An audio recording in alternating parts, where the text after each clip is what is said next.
visitors, bakit mahalaga na pag-usapan itong topic na ito na false doctrine?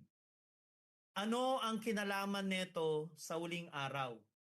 Okay? So anong kinalaman nito sa huling araw? Alam ko medyo i-stretch ko na yung tanong ko, Pastor Eugene. Sana hindi makalimutan na. Gaano ito kaseryoso sa ating Panginoon Jesus, itong false doctrine at sa mga apostles? Nagets mo, Pastor Eugene? Medyo parang na-gets ko. Baka inaanto ka na. Okay. Yung unang tanong is gaano kahalaga ang false doctrine na dapat dinidiscuss Pag-usapan sa huling araw. uh, Ngayon. pinag-uusapan sa simbahan, lalong-lalo sa mga huling araw. Kasi meron tayong doctrine, meron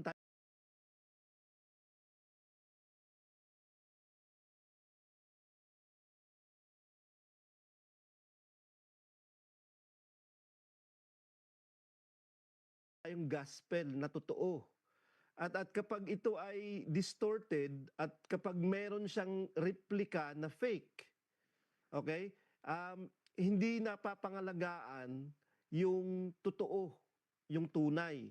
So, mahalaga siya na maintindihan natin, madiscuss natin, malaman natin upang mapangalagaan natin yung tunay, yung totoo na gospel kasi distorted to eh. Ang maling doktrina, ang hidwang pananampalataya o heresy yung tawag sa scriptures, di ba?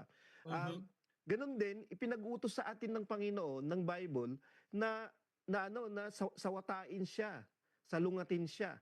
'Di ba? Hindi lamang yung false doctrine kundi yung mga nangangaral ng false doctrine. Kinakailangan natin siyang sawatain. Warning ito mula sa Panginoong Hesus, warning ito mula sa mga apostles. At makikita natin sa Matthew chapter 24, doon yung mga false prophets, false Christ na nangangaral ng mali. At sabi ng Panginoon, kinakailangan siyang maintindihan natin, kinakailangan siya na mapag-usapan natin. At ganun din, pinoproteksyonan niya yung mga believers. Okay? Mahalaga na pag-usapan siya para mayroon tayong proteksyon. Kasi baka madali tayong mapaniwala o mapaniwala nila tayo, nakakapampahamak siya. 'Di ba? Yung maling paniniwala o yung false doctrine. Tapos, dahil sa alam natin siya, mas napagtitibay natin yung witness ng simbahan, ng Christians, 'di ba, sa sanglibutan. Napagtitibay 'yon. Kasi nagkakaroon ka ng kumpiyansa na tama ka eh. Kasi bakit? Alam mo yung mali eh. Naiintindihan mo 'yon. At kaya mong rasonan, 'di ba? Kaya mong talunin kung sakali. Yung kredibilidad ng simbahan at pangangaral ng simbahan napapangalagaan. At nagkakaroon tayo ng mas higit ng kumpiyansa kung sakali sa pangangaral sa ating evangelism. So, yun yung dahilan kung bakit. Mahalaga yung topic ngayong gabi. Sobrang halaga siya. Oo, tama. So gusto ko lang dagdagan yung sinasabi mo, Pastor Eugene, kasi kanina naitanong kita, baka sinagot mo naman, bakit masyado itong seryoso sa ating Panginoon Jesus? Kagaya ng sinabi mo, nagbigay siya ng warning, especially sa Matthew chapter 24. Nagbigay siya ng ilan mga warnings regarding sa false prophet na magra-rise sa last days bago siya bumalik. So sa madaling salita, habang palapit tayo ng palapit sa coming ni Lord, at naniniwala ako na tayo, yung generation natin, ito yung pinakamalapit sa coming ni Lord, nagkalat na sila ngayon. So kung tayo yung last generation ng mga Christians bago bumalik ang ating Panginoon Jesus, pinopoint out lang ni Lord sa atin na magiging rampant, magiging widespread ang false doctrines sa huling araw. So sa madaling salita, sa termino ng generation na meron tayo, magiging trending. Tama ba po, Pastor Eugene? Magiging trending ang false doctrines sa last days. Tama ba? Trending at saka viral. Mas lalo siyang, Correct. mas sikat siya kaysa sa katotohanan. Actually, mayroong pag-aaral nung nagdaang mga ilang taon lang, Pastor Alvin, ang X, yung social media platform na X, yung dating Twitter. So, nagpalabas sila ng mga lies na mga kwento, mga kasinungalingan. At mabilis na kumalat siya. Okay? Nung yung katotohanan na yung kanilang ipinakalat, ang sabi nila is 5 times na mas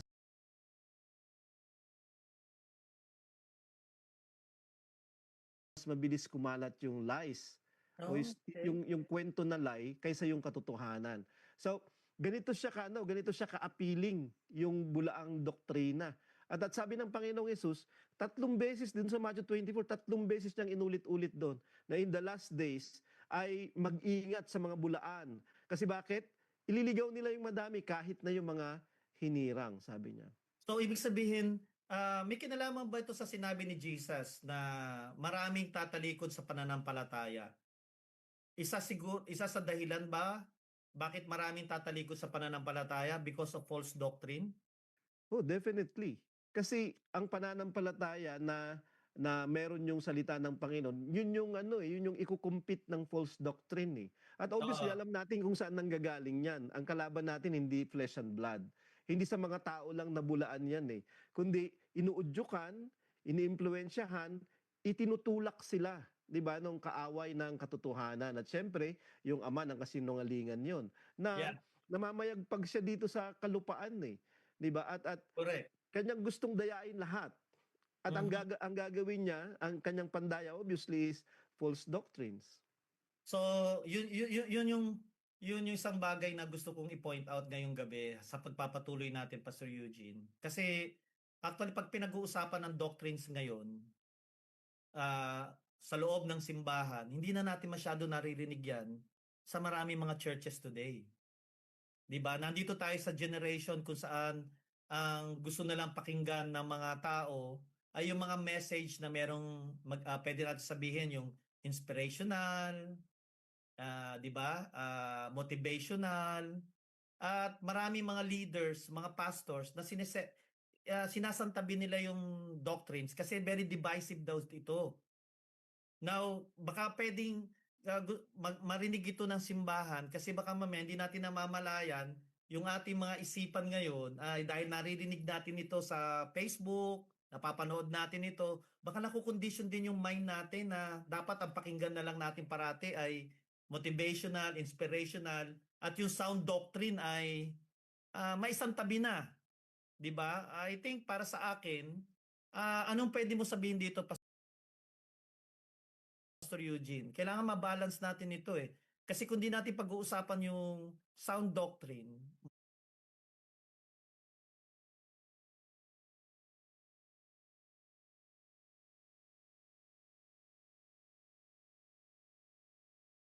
malaking kapahamakan nito para sa simbahan ni Lord. Tama ba ako, Pastor Eugene? O yung sound doctrine kasi, ito ang tangan-tangan ng simbahan. Tayo ang haligi at suhay ng katotohanang dala natin. At ito ay Mm. kinukumpetensya nung ating pinag-uusapan ngayon na false doctrines. So, Mhm. sa mga huling araw ay mahalaga sa mga tao, 'di ba, na ma-motivate sila, ma-inspire sila at I'm all for that. Kinakailangan din sa church natin na merong mga ganyang mga tema. Kasi Banat. meron tayong Dapat pangangailangan banat. ng ating self-esteem ay ma-build up, 'di ba?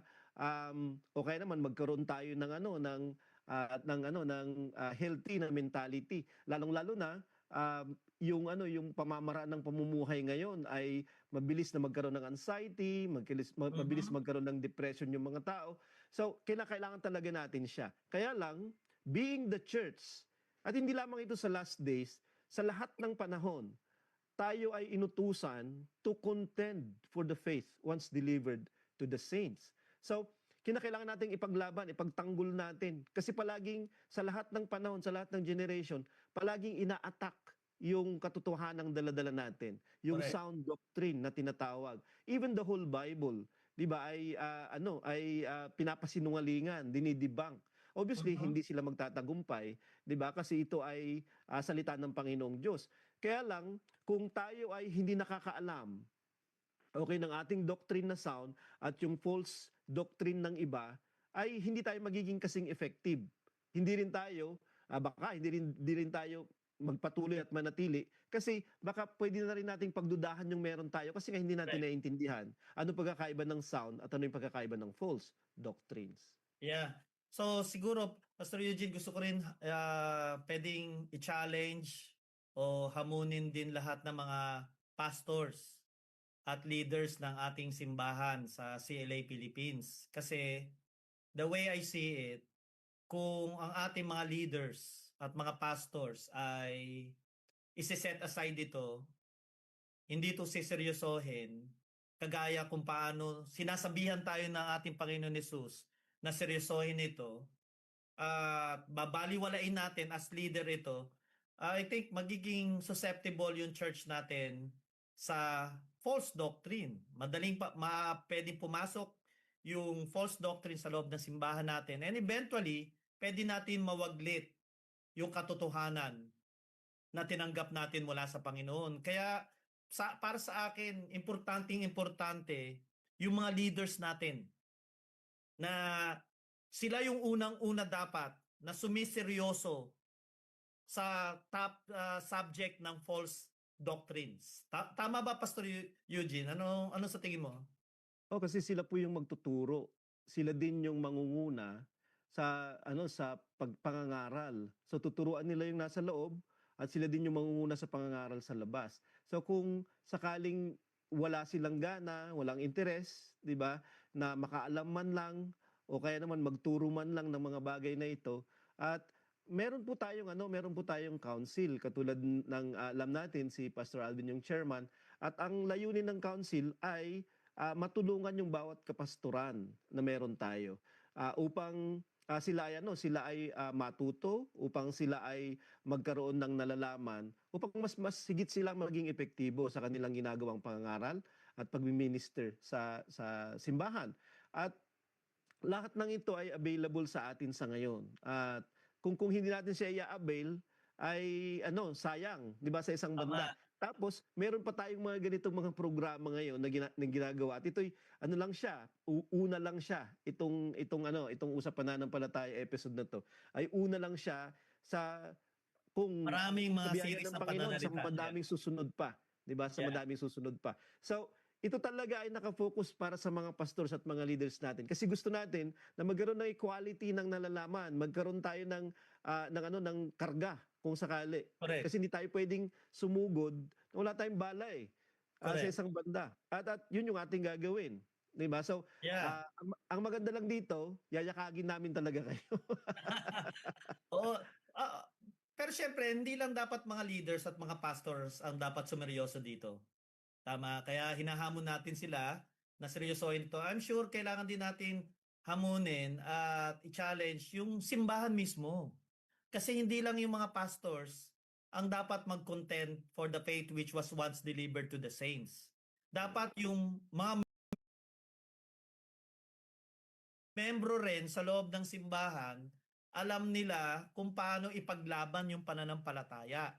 Kasi kung hindi natin ipaglalaban yung pananampalataya, pwede natin mawaglit yung katotohanan na nasa atin o yung faith na minsan na i-deliver sa atin, di ba? Na dineliver sa mga saints pala, sorry. And then don't take note sabi ni Jesus Christ sa kanyang pagbabalik, shall I find faith? Mm. Ang ibig sabihin nun ay pistis. Isang ibig sabihin nun yung kanyang teachings. Babalikan pa kaya niya yung teaching niya? Mababalikan pa kaya niya? Kaya isang hamon din ito para sa mga membro ng CLA Philippines na nawa ngayong gabi talagang sama-sama tayo na siniseryoso itong usapan na ito, itong discussion na ito regarding false doctrine. Tama ba, Sir Eugene? Tama. Okay, so yung aking susunod na katanungan, Pastor Eugene, okay? Ano ba ang ibig sabihin ng false doctrine? Kasi may mga bisita rin tayo Maganda na marinig din nila ito at ang mga kapatid din natin, mapaalalahanan din sila. I'm sure marami sa kanila alam na rin ito. So ano ba ibig sabihin ng false doctrine? Ang bulaang doktrina o false doctrine, ito yung mga aral na kinukontra niya yung nakasulat sa Biblia. Binabaluktot yung nakasulat na katotohanan ng Biblia. O kaya naman, binabawasan, dinadagdagan Mhm. yung mga foundational na teachings, elementary teachings, lalong-lalo na ng kaligtasan na nakalagay sa Biblia. So, bakit siya false? Kasi ito ay ang katotohanan kasi yung sound doctrine mayroong batayan at yun yung Biblia. So Mhm. anything that adds, anything that distorts, and anything that contradicts yung Mhm. nakasulat sa scriptures ay false. Kasi ang truth ay yung scriptures. 'Di ba? So kaya dapat alam natin yung nakasulat sa scriptures para malaman natin kung ano yung sound doctrine at ganun din malalaman din natin kapag naririnig natin yung pangangaral ng false doctrine. Mhm. So Okay, so isang halimbawa niyan na kung bakit yung false doctrine ay dapat maintindihan natin, malaman natin.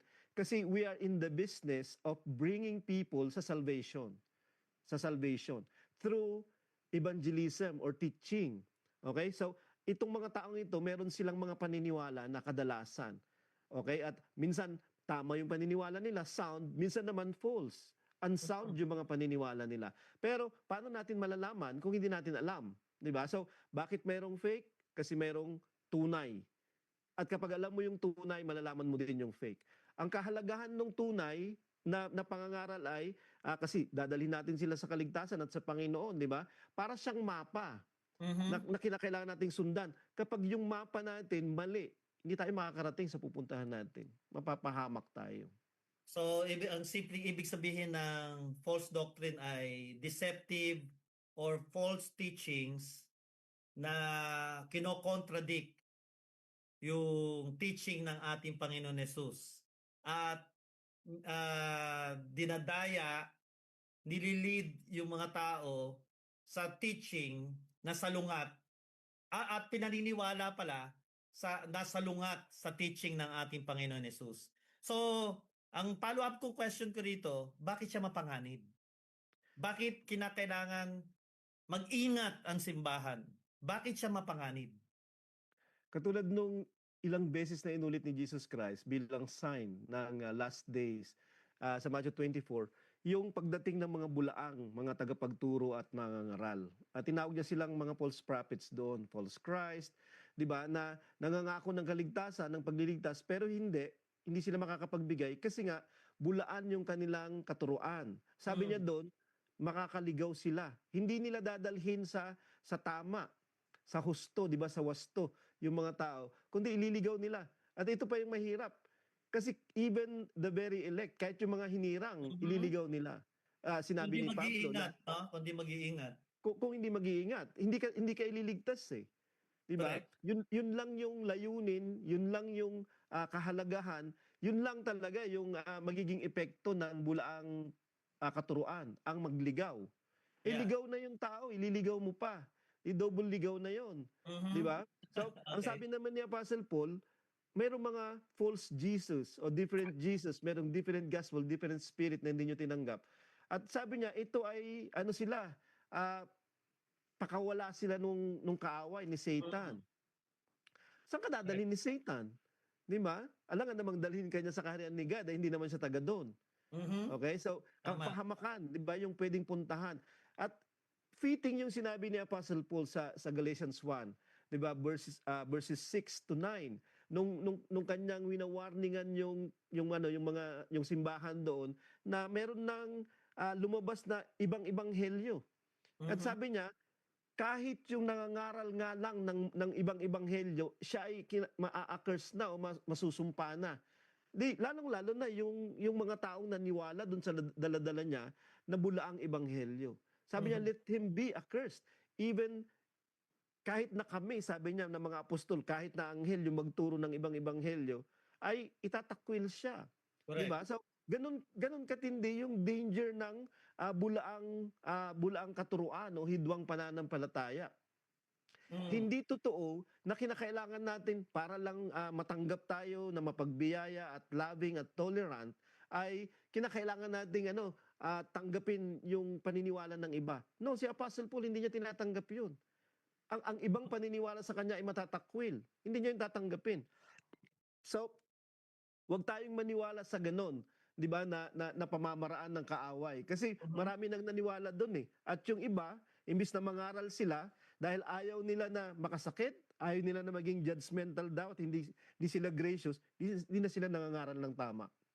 Yeah. At So, na-develop na yung mas higit pang mali na ebanghelyo o kaya naman doktrina. I hope, Pastor Eugene, yung mga manonood natin, ngayon meron na tayong 431 viewers ay nakakasabay sila sa ating discussion. I hope nagiging malinaw ito sa atin dahil hinahangad namin na mas sikapin na maging malinaw ito para sa ganun ay makatulong ito sa ating pag-content dun sa faith na meron tayo, dun sa katotohanan na meron tayo. Gusto ko lang dagdagan, Pastor Eugene, yung bakit siya mapanganib. Para Mm. sa akin, Pastor Eugene, na dahil sa sources o yung origin ng pinagmumula ng false doctrine. Ito ay dapat maging clear sa church. Kasi meron siyang pinanggagalingan eh. Meron siyang origin. At very clear ang Bible na ang unang source na pwedeng paggalingan ng false doctrine ay galing mismo kay Satan. Very clear ang Bible sa bagay na ito. And then, pwede rin from mga demonic forces. Mm. Mababasa natin yan sa 1 Timothy chapter 4 verse 1. At isa pa na kailangan natin pagkaingatan, hindi lang from the outside forces gagamitin ang kaaway para pumasok yung false doctrine sa loob ng church. Very clear din, even sa panahon nila Apostle Paul, nagbigay siya ng warning, even sa loob ng church. Pwedeng merong i-raise up ang enemy Mm. para makapagturo ng mga maling doktrina at idayain ng tao para umalis sa katotohanan. So, ang ibig ko sabihin, Pastor Eugene, ay even sa loob ng church, pwede merong mag-raise up ng mga false brothers with their false teachings Mm.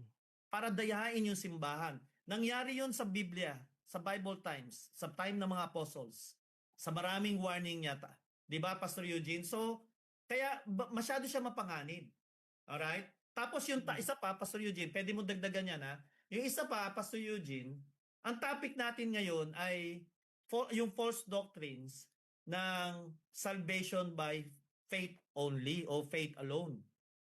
Ngayon, kung mali ang paraan ng kaligtasan na tinuturo ng isang believer o isang tao na nagpipreach ng gospel, kung paano masisave ang tao, magdudulot ito ng false assurance at false conversions. Tama ba po, Pastor Eugene? Tama. Tama ba? Tama. Yeah. So, kaya masyado siyang mapanganib. Di ba? Masyado siyang mapanganib. Kaya, Pastor Eugene, baka gusto padagdagan. At Oh, alam ko, fire up ka eh. yung isa pa niyang ginagawa ay ano, na-undermine yung word of God. Oh, yes. Yung imbis na mapagtibay yung word of God, hindi. Okay? At ganun din yung God of the word ay china-challenge nito. Mhm. Challenge ito sa hindi lamang sa word of God, kundi challenge ito sa God of the word eh. 'Di ba? Yung Diyos na nagsalita. Hindi lamang Mhm. yung sinalita niya, kundi yung nagsalita. Yun yung hinahamon nito. 'Di ba? So, Yeah. hindi lamang ito hindi syempre hindi naman natin may pagtatanggol yung God, kaya niyang pagtanggol yung sarili niya.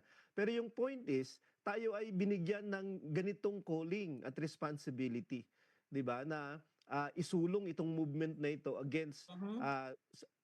itong doctrine na to, itong maling mga pangangaral na to. Kasi kapag hindi lang mawawalan ng trabaho yung simbahan, mawawalan na ng kredibilidad yung simbahan. Okay, at eventually magiging ano na siya, magiging imbis na siya ay nagtatagumpay dito, ay tinatalo na siya.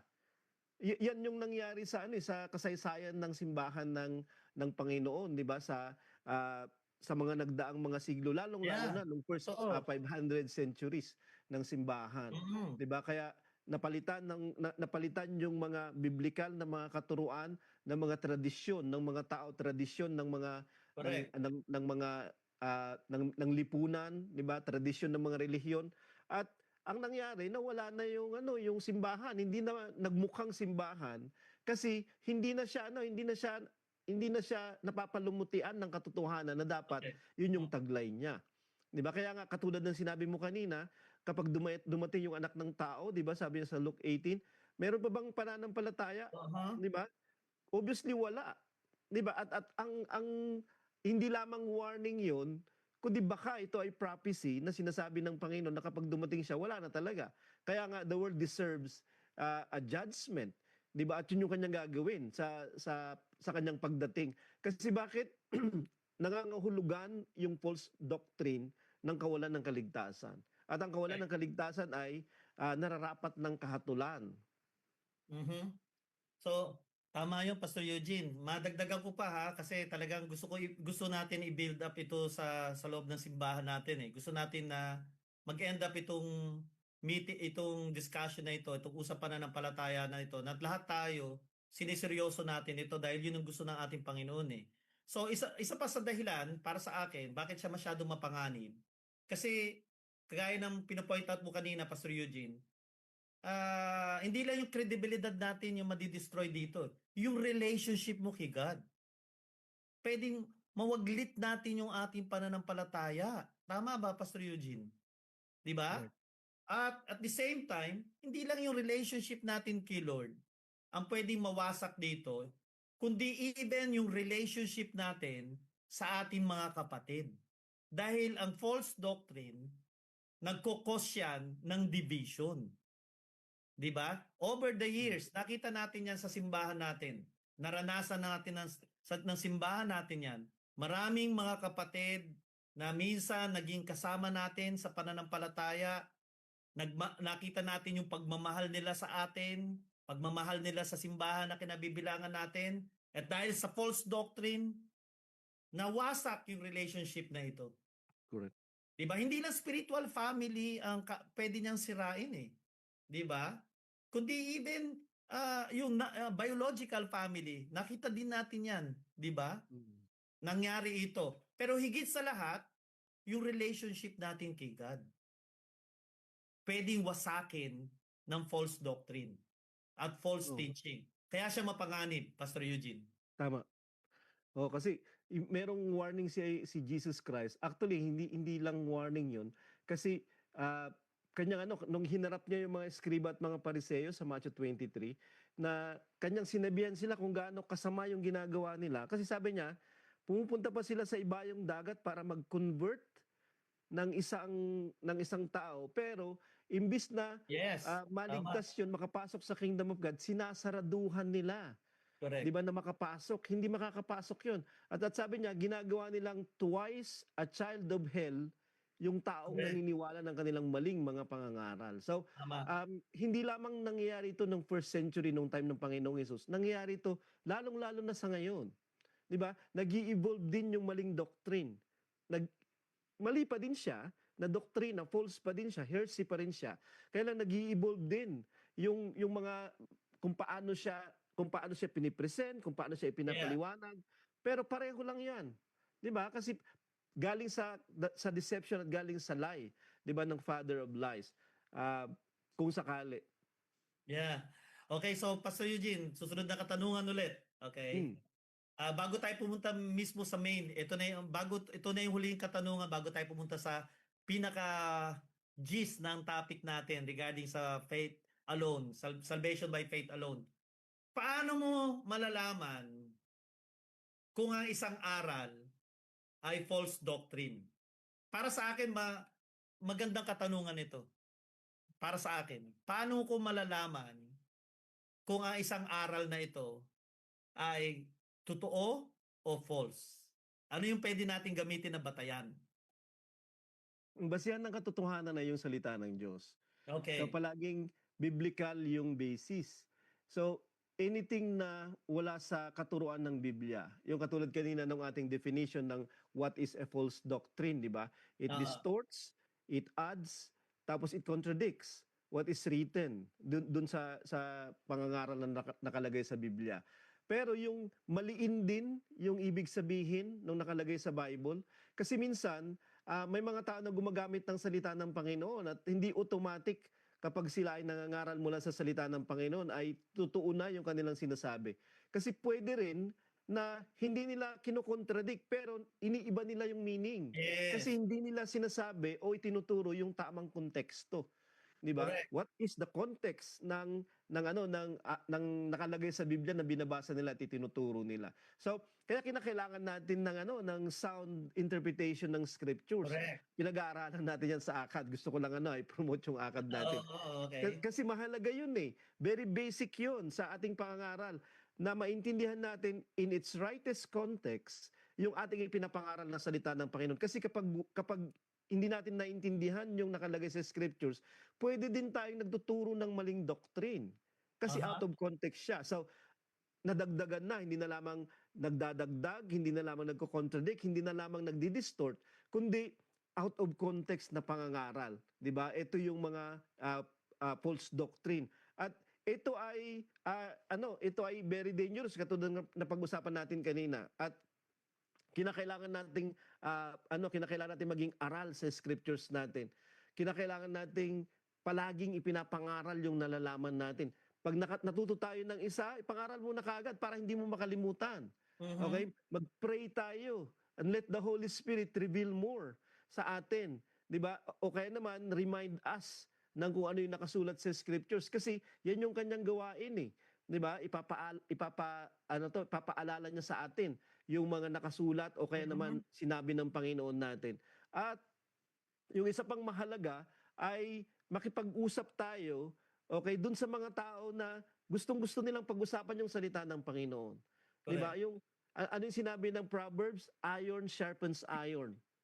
So, para mas lalo tayong lumalim, lumawak, mas lalong tumalas tayo sa salita ng Panginoon, sa aral ng Panginoon, sa sound doctrine, upang makaya natin siyang ipangaral na ganoon din. At upang masalungat natin, masawatan natin yung maling doktrina o false doctrine. So, ano yung dapat natin ginagawa? Malaman natin yung basihan. Malaman natin yung guide, yung direksyon ng banal na espiritu sa atin. Correct. Makisama tayo dun sa mga tao na pinag-uusapan nito. Pumunta tayo sa church, makinig tayo ng salita ng Panginoon upang mas lalo tayong matuto, mahalin Yeah. natin yung salita ng Sa Panginoon sa ating discipleship din, personal. Pastor Eugene. Mm. So, yan yung mga ilan, 'di ba? Yan yung mga ilan na ginagawa din natin as practice. Alam mo, napaisip lang ako, Pastor Eugene, habang nung tinanong ko yung paano natin malalaman kung ang isang aral ay false o hindi. At ang sinabi mo, Pastor Eugene, ay ang dapat na maging batayan natin yung Word of God. Tama? Nasabi mo yan kanina eh. Kaya Mm. lang, yung danger din, Pastor Eugene, yung panganib din dito, yung mga false prophets, ginagamit din nila yung scriptures. At yun yung ano eh, yun sa tingin ko yung dahilan bakit masyado silang epektibo yung false doctrines today. Bakit sila masyadong epektibo? Bakit masyadong lalaganap yung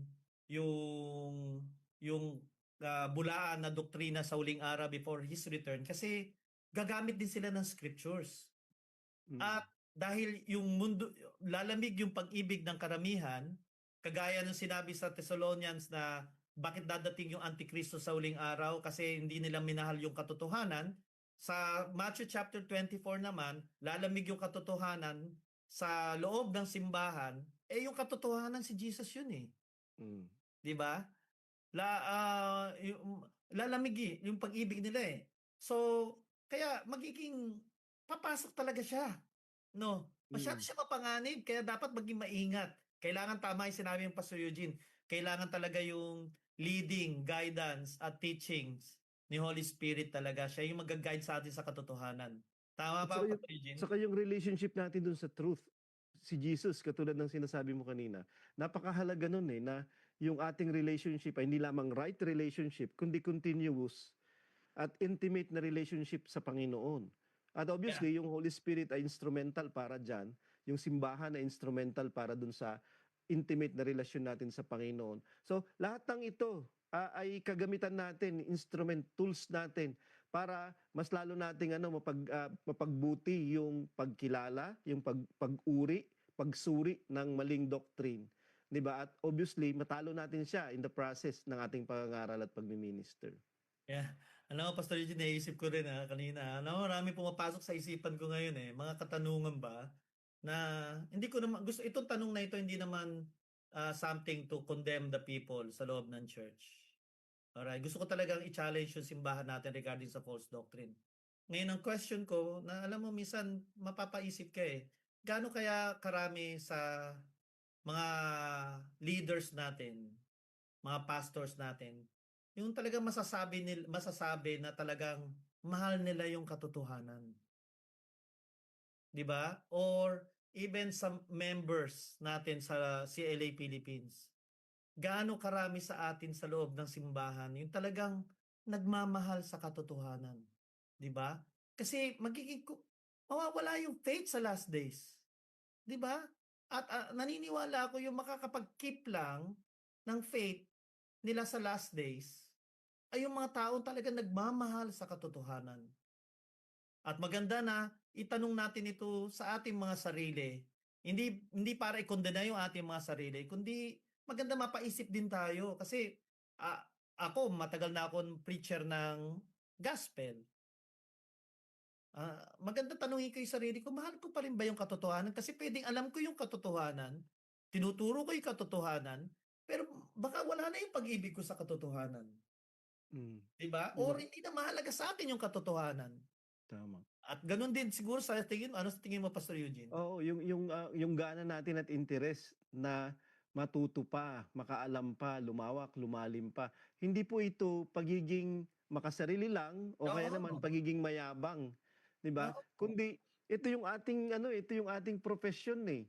Ito yung pagkatawag na meron tayo. Kung meron man tayong isang aklat na pulidong-pulidong alam na alam natin in context, 'di ba? Dapat yun yung scriptures.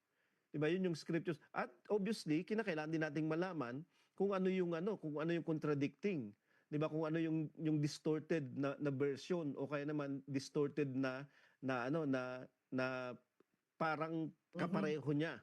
Kasi yun yung gagamitin ni laban dito eh. 'Di ba? Para pandaya sa iba. So, dalawa yung ating gawain. Hindi lamang malaman natin yung sa atin, kundi malaman din natin yung sa kanila. Hindi Yeah. lamang malaman natin yung katotohanan natin, kundi malaman natin yung bulaan, katulad ng pinag-uusapan natin na false doctrine. Kung ma kung mawa kung mawawaglit natin yung pagmamahal natin sa katotohanan, mawawaglit natin yung katotohanan sa loob ng simbahan. Mm. Gano'n lang yun Pastor Eugene.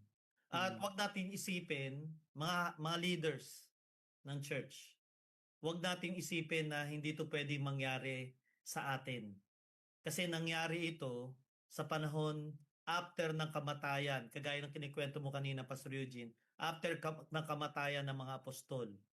Mababasa natin 'yan sa ano, tama ba Pastor Eugene, sa span ng 3 years, si Apostle Paul, with strong crying, araw-araw nagbibigay siya ng warning sa mga leaders, lalong-lalo na sa mga leaders Mm. na na tumayo sa katotohanan. Nagbibigay siya ng warning regarding sa false doctrines. And then ilang ilang years after his death, nawaglit ng simbahan yung katotohanan. Tama? Nangyari yun Oh. eh. Nangyari Mm. yun, Pastor Eugene. Ang pinagsimulan hindi sa labas, ang pinagsimulan ay loob, sa loob ng simbahan. Yun yung sinabi sa Acts chapter 20 verse 28, 29, 30. Na sabi niya, pag ako ay umalis na, okay, may mga lobo na darating, sabi niya, Mhm. mula sa gitna. Tapos kanilang sisilain yung mga tupa. Paano nila gagawin 'yon? Paano nila iti-tear up, 'di ba, yung flock, itong mga wolves na 'to, by teaching false doctrines. Yun yung Yeah, correct. ginagawa niya sa loob, sa mga tupa, 'di ba? At sabi niya, papasok siya sa loob. Actually, nandito sila sa loob, manggagaling sila sa loob. 'Di ba? Yun din yung sinasabi ni Peter, 'di ba? I-ano natin, i-test natin yung mga spirits, i-test natin yung mga prophets na to na sinasabing meron silang spiritual calling o merong spirit sa kanila kasi ang prophets ganun dati nung unang panahon. Ganun din yung sinasabi ni John. 'Di ba, Yeah. na wina-warningan niya yung mga tao, 'di ba, nung yung mga sulat niya doon sa mga epistles niya na huwag papapasukin sa bahay yung mga may maling turo. Pero yung ibig sabihin nun, hindi lamang yung bahay na literal na bahay, kundi doon sa simbahan, yung bahay ng mga mananampalataya. Huwag nilang papapasukin. Hindi literal na papapasukin mo yung nangangaral ng bulaan, kundi yung bulaan na pangangaral huwag nating papapasukin. Mhm. Okay? At hindi natin siya bibigyan ng anumang lugar, 'di ba, sa simbahan natin. Meaning, yung mga tao, kinakailangang mapulido yung kanilang mga paniniwala, lalong-lalo na tungkol sa kaligtasan kapag naging member na sila. Otherwise, sila yung pwedeng magkalat, 'di ba, sa iba na mga maling mga paniniwala.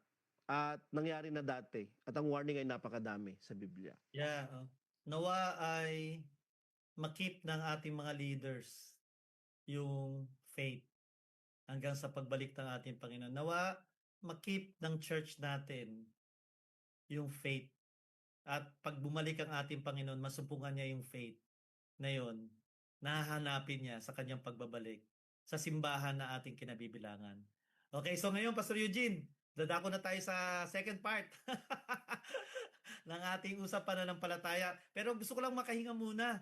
Kamustahin lang muna natin yung ating mga viewers. Yan. So, kamusta na kayo mga May viewers? viewers ba tayo? Meron, 452 na ngayon. At alam ko marami sa kanila magkakasama rin sa bahay kaya marami tayo ngayon. So kamusta na kayo mga viewers? Sabay ba kayo sa talakayan? Yan, mamaya hihilingan namin kayo na magbigay ng tanong. Okay? So kung okay lang ay mag-thumbs up lang kayo mga kapatid kung nakakasabay kayo sa talakayan at kung sa tingin nyo na interesting itong discussion ngayong gabi ay please type interesting. Okay? Kung sa tingin nyo lang, kung maging honest kayo, pag hindi interesting, pakilagay nyo rin. Hindi siya interesting. Oo, kasi pag hindi kayo honest, pupunta din sa impyerno yung mga sinungaling. Okay. So ngayon, Pastor Eugene, pag-uusapan na natin yung salvation by faith alone. Okay. So, ngayon, ang una kong katanungan regarding sa subject na ito ay ano bang aral yung tinatawag na salvation by faith alone o yung faith only? At bakit ito mali? So bigyan natin ng idea, lalo na yung mga bago natin mga kapatid sa loob ng simbahan. At syempre, paalala na rin ito sa mga matatagal sa simbahan. So ano ba yung salvation by faith only? At bakit natin nasabi na ito ay mali? At mamaya doon ako magpo-focus na marami pa mga questions. Okay, Pastor Eugene. Yung salvation by faith alone ay mali siya, ah, kasi dinagdagan niya yung dapat. Kasi 'di ba ang false doctrine nagdadagdag siya ng kung ano yung nakalagay sa scriptures. So, Mhm. ang nakalagay kasi sa scriptures ay maja-justify tayo by faith. Aariing ganap tayo ng sa pamamagitan ng pananampalataya, ganyan. O kaya naman, ah, may pananampalataya at mahalaga siya sa kaligtasan. Hindi natin yun sinasabing hindi totoo o kaya naman hindi mahalaga ang pananampalataya. Pero yung sabihin nating pananampalataya lamang, wala pong nakalagay na ganyan sa scriptures. So ibig sabihin, Pastor Eugene, yung salvation by faith alone, meaning para maligtas ka, ay kailangan mo lang ay faith lang. Oh, kay At wala ka Jesus, nang sa ating gagawin. Panginoon. Tama ba? Oo. Faith lang sa ating Panginoon. So yun yung Mm. mismong turo niya. Sige, Yun, yun, yun, yun, expound pa more, yun, Pastor Eugene. yun yung simple na nakaturuan ng tinatawag nilang sola fide o kaya naman only faith. Okay, ito ay proclamation ng mga tinatawag na Protestant reformers, 'di ba? Mm. During the time ni Luther nung 1500s, okay, onwards, yan yung kanilang sinasabi na meron silang limang proclamation, yung tinatawag nilang five only o five solas. 'Di ba? Sola fide, faith only, Christ only, scripture only, grace only, at glory of God only. Yan yung kanilang sinasabi, yan yung kanilang paniniwala. At ang kaligtasan sa kanila ay sa pamamagitan lang ng paniniwala kay Jesus, sa pananampalataya sa Panginoong Yesus. Mahalaga ang pananampalataya sa kaligtasan, pananampalataya sa Panginoong Yesus. Pero wala po kayong makikita na nakalagay sa scriptures na pananampalataya lamang ang kailangan mo para maligtas. Pero kailangan mo ng pananampalataya, okay, para Mm. maligtas. Pero hindi lamang. Okay, so first at saka only na pagkakagamit ng phrase na faith only o kaya faith alone ay sa James chapter 2 verse 24. Pero yun ay negative. Sabi niya doon, hindi ka pwedeng iligtas ng pananampalataya lamang. Yun yung nakalagay doon. 'Di ba? Kaya lang nag-originate yung paniniwala na faith alone yung kaligtasan dahil kay Martin Luther, yung father ng Protestant Reformation. Ito pa ay konting history lang, 'di ba? Nung siya ay nagsulat ng Biblia o kaya naman version ng Biblia. Kung hindi ako nagkakamali, ito yung German Bible niya. 'Di ba? Dun sa Romans chapter 3 verse 28 na nakalagay doon na tayo ay justified by faith. Mhm. Dinagdagan niya yun ng justified by faith alone.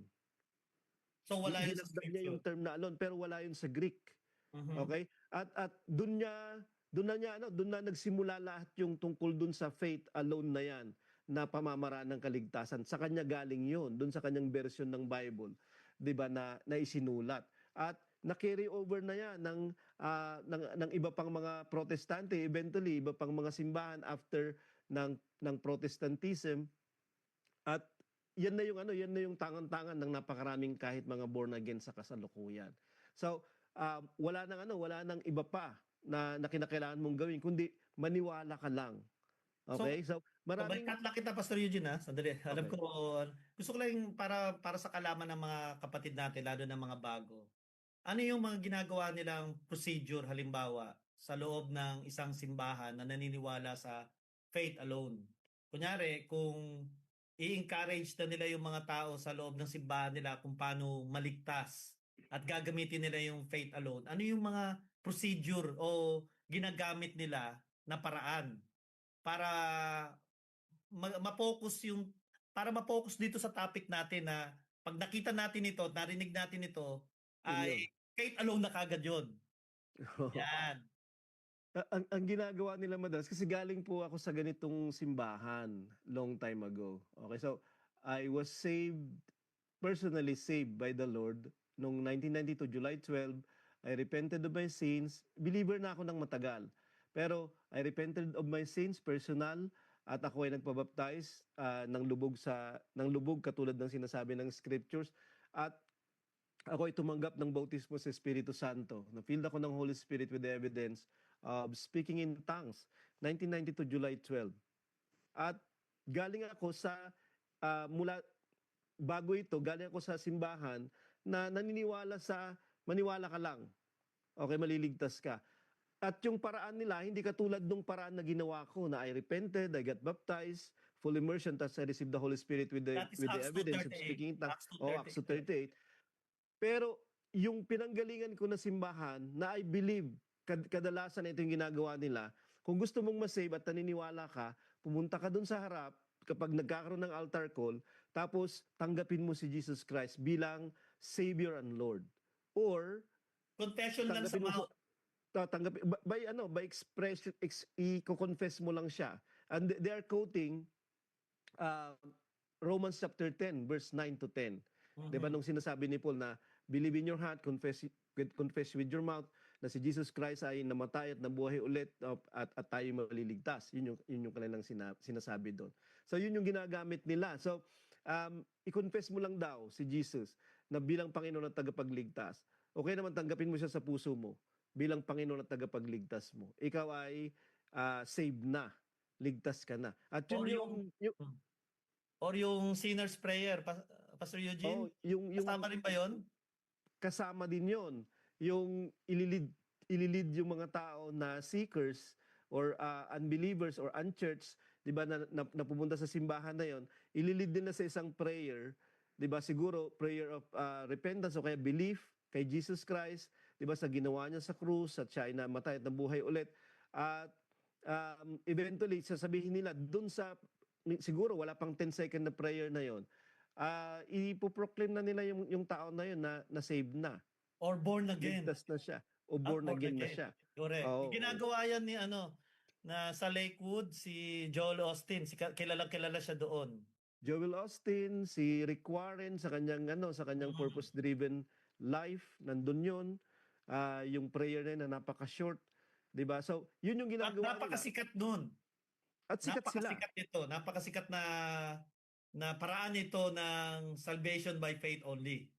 So, Na yun yung sinasabi program. nila, faith lang, masisave ka, walang works. So, kahit si Martin Luther, yung tao na nagpasimula nito, 'di ba, na siya yung father of Protestant Reformation, ayaw niya ng James sa New Mm. Testament. Kasi yung James chapter 2 verse 14 hanggang 26, tinatopic doon ni James yung kinakailangan mo ng works para sa kaligtasan, para ma-perfect yung yung pananampalataya na meron ka para magkaroon ka ng kaligtasan. Otherwise, sabi niya, para kang body na walang spirit. Kapag walang works yung pananampalataya mo, ito ay patay. Wala siyang magagawa. At ayaw ni Martin Luther yung Book of James. At actually, ang sinasabi niya, dapat hindi yun part ng Bible. Yeah. Okay? Dapat hindi Oo, part ng ganun. Bible. So, yun yung ginagamit nila. Okay? Ang ginagamit nila ay John chapter 3 verse 16. Yun, ginagamit nila yan. Yung Romans chapter 10 verses 9 to 10. Okay naman yung Romans chapter 3 verse 28. Ah, Classic. ang gawin natin, Pastor Eugene, yung supporting scripture nila. Yan ang Mm. bigyan natin ng pansin kasi ito talaga yung sikat na, isa rin sa sikat na scripture na ginagamit nila. Kung pwede ma-flash yan sa screen, yung Ephesians chapter 2 verse 9, 8 and 9 ba yun? 8 to Mm. 10. Oo. Siguro maganda na may flash yan kung may pa-flash yan. Kung hindi ay samahan nyo na lang po kami mga kapatid. Para sa ganon ay ginagamit nila yan at maganda na i-refute din natin. Oo. Ma-refute natin yan. Kaya siguro ito yung isang dahilan bakit na nasasabi nila na faith lang ang kailangan. Mm. Wala na So, tayong gagawin. Sige, Pastor Eugene. yung Ephesians 2 verse 8 to 9, yun ay classic din at napakasikat na support nitong faith alone na movement na to. Kasi ang sinasabi doon, sa pamamagitan ng biyaya tayo naligtas, sa pamamagitan ng pananampalataya. So naligtas tayo. Okay, past tense na 'yon. Mm. At ito hindi sa ating sariling paggawa, okay, kagagawan, subalit ito'y kaloob ng Diyos at hindi ito bunga ng mga gawa upang hindi tayo magmalaki o magmayabang. Mm-hmm. Okay, so yun yung sinasabi ng verse na yon. Kaya lang katulad ng sinasabi natin, kinakailangan nating tingnan yung context ng scriptures na binabasa natin o kaya ginagamit dun sa pangangaral. Okay, so when we say or when yung scriptures ay sinasabi, lalong-lalo na yung mga sinulat ni Apostle Paul na walang works. Madalas ang sinasabi niyang works diyan ay works of the law. Madalas yun yung sinasabi niya. Actually kapag ka magpo-forward ka lang ng konti dito sa Ephesians chapter 2, sinasabi doon na wala na yung yung commandments. Tinanggal na yon yung law. Inuulit-ulit niya yan, yung works of the law. Okay, mababasa natin yan sa Romans chapter 3. Mababasa natin yan sa Romans chapter 9 verse 32 yata yun o 2. Sa Galatians chapter 2, sa Galatians chapter 3, paulit-ulit na mababasa natin yung praise na yan. Works of the law, meaning works of the law ng law ni Moses. Yung Old Testament law, yung pinatutungkulan niya. Okay? Every time si Apostle Paul na nagme-mention ng law na works, palaging works of the law yung binabanggit niya. Kasi wala talagang naligtas sa pagsunod ng Old Testament law. Kasi kapag merong maliligtas doon, wala ng New Testament. Kaya lang kinakailangan ng New Testament. Okay? At yun ay si Jesus. Pero hindi nangangahulugan na walang gagawin. Meron. Na walang gagawin, meron. Kasi nung dumating si Jesus, hindi naman manampalataya kayo yung una niyang sinabi. Magsisi kayo. Dahil nalalapit na yung kaharian ng Diyos. 'Di ba? Yung forerunner ni Jesus Christ, si John the Baptist, ano yung ginagawa niya para ihanda yung mga tao sa pagdating ni Jesus Christ? Sabi niya, magsisi kayo tapos magpabautismo kayo. Ginagawa niya yung baptism of the forgiveness of sins. repentance and forgiveness of sins. 'Di ba? Wala pa si Jesus Christ, kinakailangan na nilang magsisi at kinakailangan nilang magpabautismo para sila'y mapatawad sa kasalanan nila. At na, at dinala yan ni Jesus Christ sa kanyang pangangaral. Kasi itinuloy niya yun eh. Nung umalis na si Jesus Christ, iniwan niya yung tinatawag na Great Commission. At Mhm. makikita mo, sinasabi niya doon, huwag ka lang mangaral at para maniwala sila, kinakailangan nilang mabautismuhan lahat. Lahat pangangaralan, di ba sa Mark chapter 16, sa Matthew chapter 28, lahat pangangaralan, pero lahat babautismuhan. Kasi bakit? Mark 16, kasi ang sino mang manampalataya at mabautismuhan maliligtas. At tatanggap sila ng mga pangyarihang buhay. At obviously, dadalhin ng Holy Spirit yun.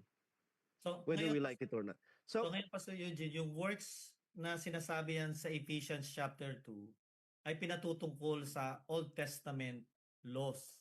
laws. Tama, Yan, tama yan ba? yung context niyan. Yan yung context niya. Mm. Ngayon kasi bakit ko nasabi yan? Kasi marami mga churches na naniniwala sa faith alone. Nire-reject nila yung water baptism. Kasi kapag ginawa nyo daw yung water baptism, ay para bang kautusan na rin yan. Na para bang meron kang ginawa para sa kaligtasan mo. Talagang yung kaligtasan mo, purely gawa talaga ito ng ating Panginoon Hesus. Ngayon, ang gusto kong point out, Pastor Eugene, yung water baptism ba, na sinabi ni Jesus Christ na very clear sa Mark 16, kailangan yan sa kaligtasan mo. Sa Acts chapter 2, verse 38, kailangan. Sa John chapter 3, verse 5, kailangan din para ma-born again ka.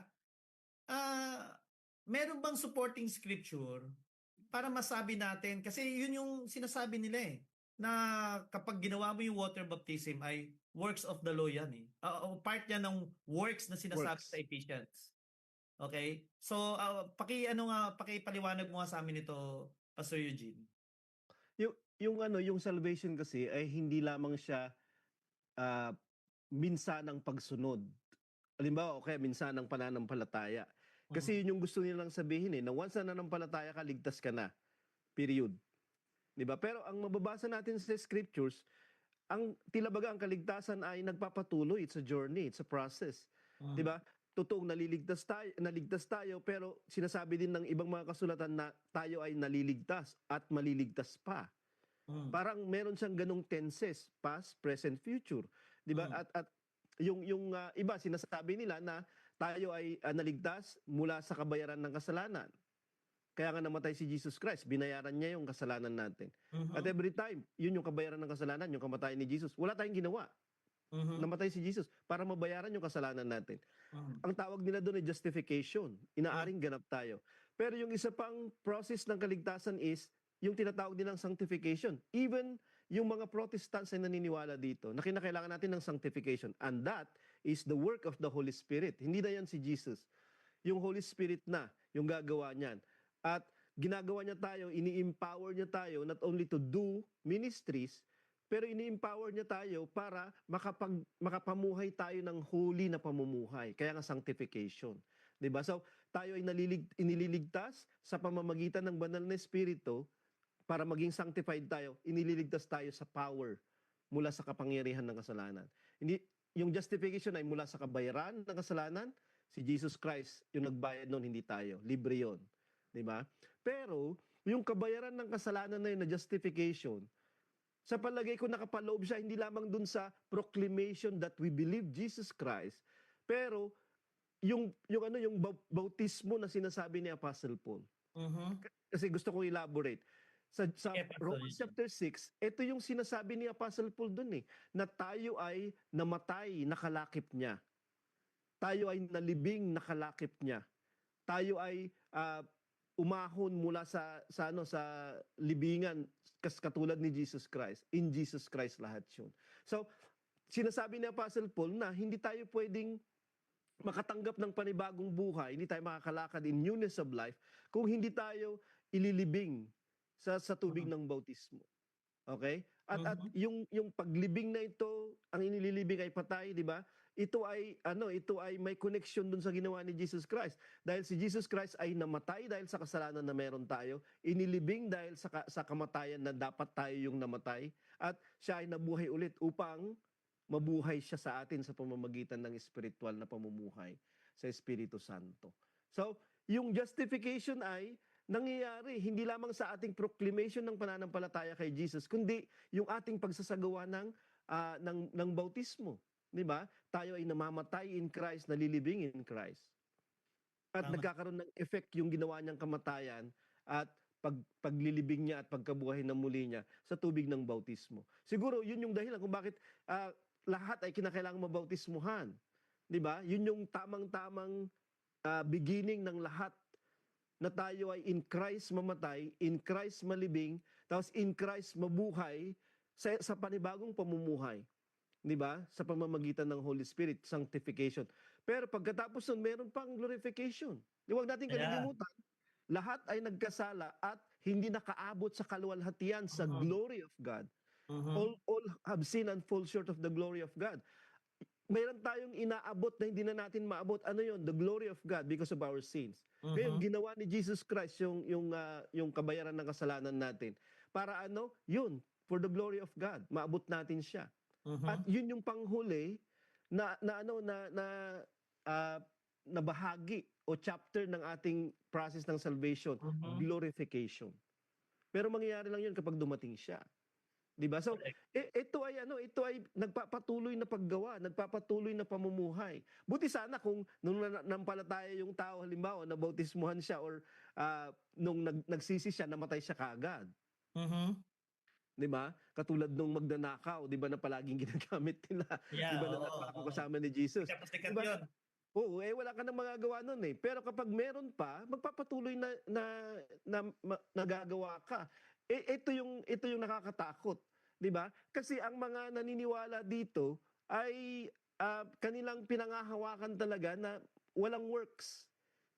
Wala kang gagawin. Kaya lang sasabihin nila pagkatapos mong manampalataya na kinakailangan mong Yeah. nananalangin ka, nagbabasa ka ng Bible, dapat ginagawa mo 'to, pumupunta ka sa meetings, etc., etc. Kapag hindi mo ginawa 'yan, hindi daw totoo yung paniniwala mo talaga.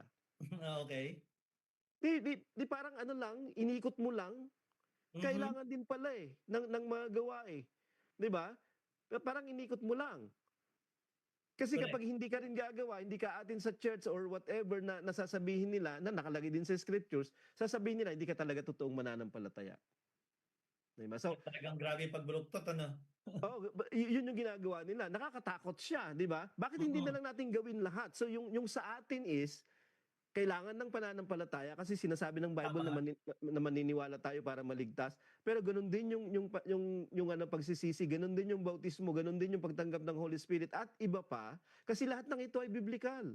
Lahat ng ito ay nakasulat sa Biblia na dapat nagliligtas sa atin kung sakali lang, di ba? Kasi yun yung sinabi ng Panginoon natin eh. Di ba, na dapat natin ginagawa. Hindi tayo naliligtas ng pananampalataya at wala na tayong gagawin. Actually, Mhm. lahat ng may pananampalataya, kahit sa Old Testament, ang dami nilang ginawa. Mhm. Imagine si Abraham, nananampalataya siya, sabi sa Hebrews chapter 11. Tapos, nung sinasabihan ng Panginoon na umalis siya sa bayan, tapos hindi siya umalis. Yeah. Di ba? Ano ang pananampalataya na meron ka kung sakali? Kaya merong pagganap.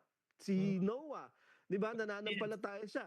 Kaya yung instruction ni Lord nung gumawa siya ng arko, ng daong, nangyari. Kasi may Mhm. pananampalataya siya eh. Di Mhm. ba? Kasi ang faith ay hindi lamang siya sinasabi o hindi lamang siya trust, 'di ba, ng puso o isip, kundi ito ay pagsunod ng buong buhay natin, 'di ba, dito sa Panginoon. Mhm. Tumatawag sa atin at nag-i-invite sa atin sa kaligtasan. Hindi lamang ng faith kundi ng works or obedience na tinatawag. Mhm. So ibig sabihin, Pastor Eugene, na yung sinasabi na water baptism, hindi siya part dun sa works na sinasabi sa Ephesians chapter 2. Kasi hindi yun part ng Old Testament law. Oo, works Kundi of yun the ay law. mismo, works of the law, kundi yun ay mismong works, pwede natin sabihin ng works, na commandment mismo ng ating Panginoon Hesus para maligtas ang tao. Mm. Tama. 'Di ba? Kasi doon nagkakaroon ng ano eh, doon ng contention eh. Doon nagkakaroon ng pagtatalo eh. Na pag nagpabautismo ka, tanggapin mo yung Holy Spirit, para meron kang ginawa. Pero hindi ko maintindihan, para sa kanila yung pagsisisi. Para sa kanila, 'di ba, works din yun eh. May Kaya ginawa nga, ka eh. Pero kung mana bakit kaya hindi nila sinasama yun? kaya Yung nga iba yung manampalataya ka. idinadagdag nila yun, eh, Oo. dinadagdag nila. Actually, yung kahit yung manampalataya ay works yun, tinawag ni Oo, Jesus yun na correct. works, eh. Mm. Or yung mga Pariseyo nung tinatanong yung mga alagad niya o mananampalataya niya, disciples niya, 'di ba, nung tinanong siya na, ano ang, gagawin namin para magawa namin yung works of God?" Mm. Sabi niya, "Manampalataya kayo kasi ito yung, gawa ng Panginoon, gawa ng Diyos 'yan." So, works din yung tawag sa pananampalataya, ni Jesus, eh. Tinawag niya na works yung pananampalataya. So, Mhm. kaya lang, yun nga yung kanilang sinasabi, hindi tayo maliligtas ng anumang gagawin natin Oo. o ginawa natin. So, di na Pero nat wala, kung gano'n pala, Pastor Eugene, hindi na natin kailangan magsisi. oh, Bakit pa tayo bakit, iba yung prayer eh. Gawa mo yun eh. huwag ka na ring pumunta sa meetings. Oo. Huwag mo na ring gawin yung iba pang mga pinapagawa ng Panginoon sa'yo kasi kahit hindi ka gagawa ay okay lang. Pero maganda 'yan kasi eventually yung isang topic natin sa susunod, 'di ba, pag-uusapan natin yung Oo, ang salvation by kaligtasan ay pinipredestined, wala ka talagang gagawin do'n. oo, tama, tama. At 'pag naligtas ka, talagang ligtas ka na kahit anong gawin mo, ligtas ka Salva pa rin. Once saved, always saved. Oo, yun yung pupuntahan nito, eh. Actually, dun Uh-huh. galing yan, sa faith alone yung mga doctrines na yan. Predestination at saka once saved, always saved. Pero pag-uusapan natin sa susunod. Oo, maganda 'to, alam mo, maganda itong pinag-uusapan natin, Pastor Eugene, kasi huwag nating kakalimutan po, mga viewers natin, mga kapatid at mga bisita, ito yung pinakasikat na paraan na kaligtasan na tinuturo ng maraming churches today. Na yung basta manampalataya ka lang, ay ligtas ka na. Ligtas Yun ka. lang, yun yung salvation by faith alone. Hmm. Marami ang nagtuturo niyan sa maraming mga tinatawag na simbahan sa sa sa bawat churches, karamihan halos. Kaya kung yan ay mali at hindi tamang paraan o twisted na paraan kung paano maliligtas ang isang tao, marami ang nadadaya. At napaka-importante na marinig ito ng ating simbahan, mga kapatid sa pananampalataya. Kasi nasa atin yung katotohanan kung paano talaga maliligtas ang tao sa paraan ng Biblia. At dapat bukas yung puso natin na magsalita. Kapag nakaharap natin ang mga tao, gagawin natin ito na merong pag-ibig kapag kinakausap natin sila. Kailangan marinig nila yung paraan talaga ni Kristo kung paano maliligtas ang isang tao. Kung hindi, maling conversion yun eh. 'Di ba? Merong scripture sa ba yun, Pastor Eugene, na yung pananampalataya, even ang kaaway, even ang diablo nananampalataya siya eh. At Nanginginig. nanginginig pa eh. Ibig ba Oo. sabihin, save siya? Oo. 'Di ba?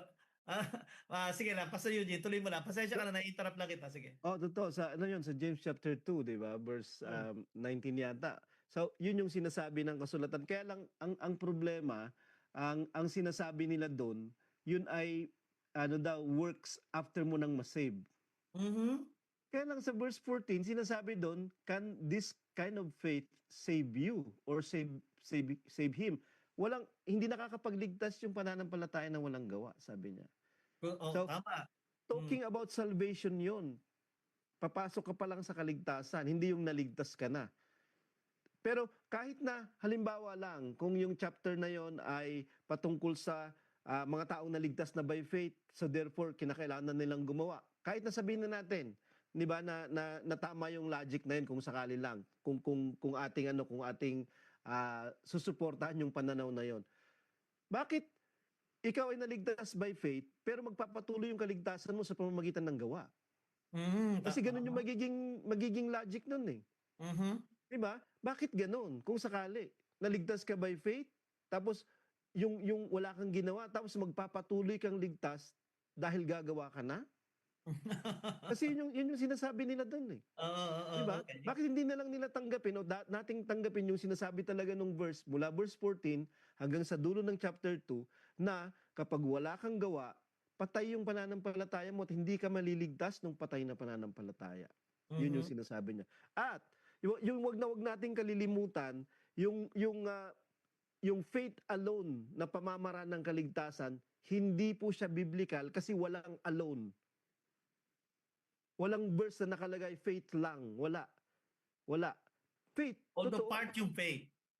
Part yung faith. Baka pwede faith also, hindi faith alone. Okay? Okey, So, okey. so walang ganung phrase sa Bible. Walang anumang verse, 'di ba, na nakalagay sa Bible na maliligtas ka by faith alone o ma-justify ka by faith alone. Okay? Yun ay dagdag. At napag-aralan natin kanina, ang false doctrine ay dadagdagan mo yung basic doctrine ng scriptures. Mhm. At yun yung ginawa nila doon. Dinagdagan nila yung ah, Romans chapter 3 verse 28. Okay, yun yung ginawa ni Martin Luther. Okay, Pastor Eugene, dahil malapit na tayong magpunta sa end ng ating discussion, bigyan mo lang ako, Pastor Eugene, ng mga ilan kung meron ka naisulat diyan. Kasi alam ko, i-replay